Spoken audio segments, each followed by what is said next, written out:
buscamos com a vegetação de transição a atuação dos fatores morfoclimáticos na Lagoa Azul, em São Desidério, Bahia. Então, nosso trabalho visou o quê? As diferentes vegetações que eu encontro no Parque de São Desidério, como, por exemplo, o Parque de São Desidério ele possui como bioma o Cerrado.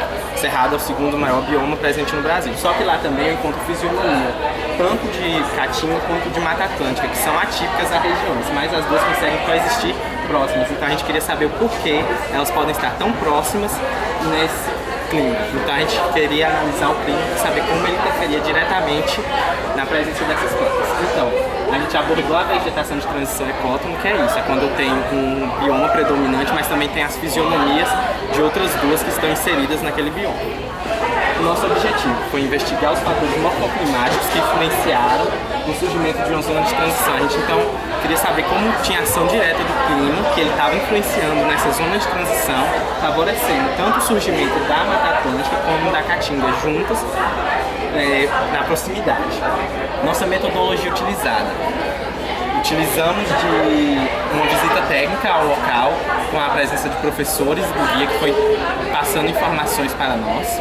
Utilizamos também de GPS para fazer a delimitação da área de estudo e também para a medição da altitude, que também é um fator importante no clima, que quando você se eleva 1 metro, nós temos o decréscimo de 1 grau Celsius. Também fizemos o uso de estação meteorológica para medir pressão atmosférica, umidade relativa do ar e temperatura do ar, porque são 3 fatores básicos para o clima, são esses 3. Então eu gostaria de fazer a medição dos 3 em locais específicos para saber como estava essa incidência. Também utilizamos da medição do pH da água. Por que o pH da água? Porque a água ela traz os minerais presentes no solo. A gente queria saber qual era o pH do solo, se ele era ácido ou alcalino, para saber que vegetação, porque tem vegetação que só consegue se desenvolver especificamente no solo, ou ácido ou alcalino. Também utilizamos da análise florística da zona de transição, por meio de imagem. A gente catalogou tanto as vegetações de caatinga quanto a de Mata Atlântica, que tinha as aráceas, pteridófitas e briófitas próximas. Também utilizamos de estudo de literaturas específicas que foram para a gente conseguir estudar e elaborar bem o trabalho, já que em São Desidério não há um estudo específico sobre isso. Então a gente teve que levantar os nossos dados e com a utilização dessas literaturas a gente foi cruzando dados de cada um.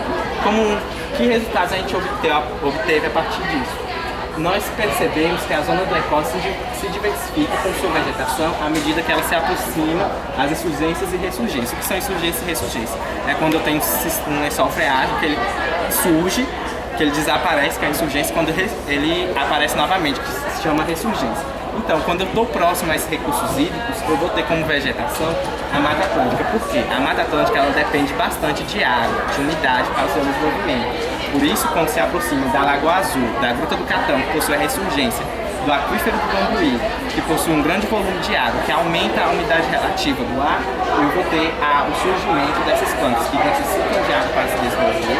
Elas possuem folhas largas, de aspecto cotonoso e macio, bem macio devido à forte presença de água.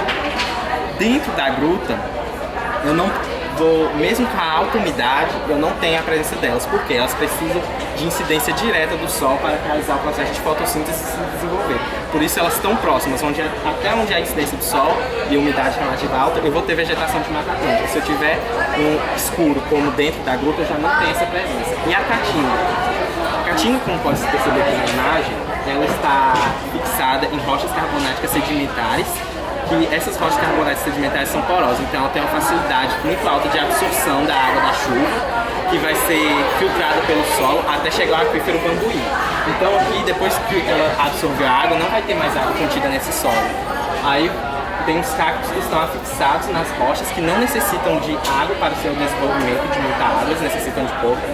Você percebe que ele tem um aspecto poroso, é muito áspero o aspecto dele, porque ele é de vegetação caatinga, é uma de suas características.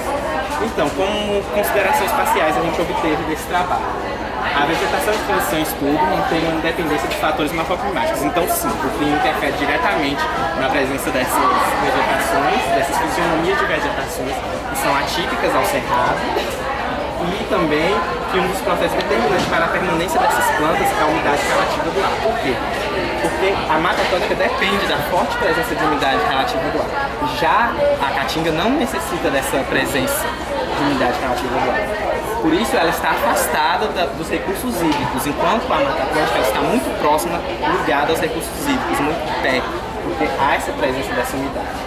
Então, também como outra consideração, é necessária também uma maior visitação e divulgação do parque, para que as pessoas possam conscientizar desse bioma que existe próximo, que muitas não conhecem, e fazer o desenvolvimento sustentável a partir dos recursos hídricos e vegetais, sem que a gente tenha que ter mais.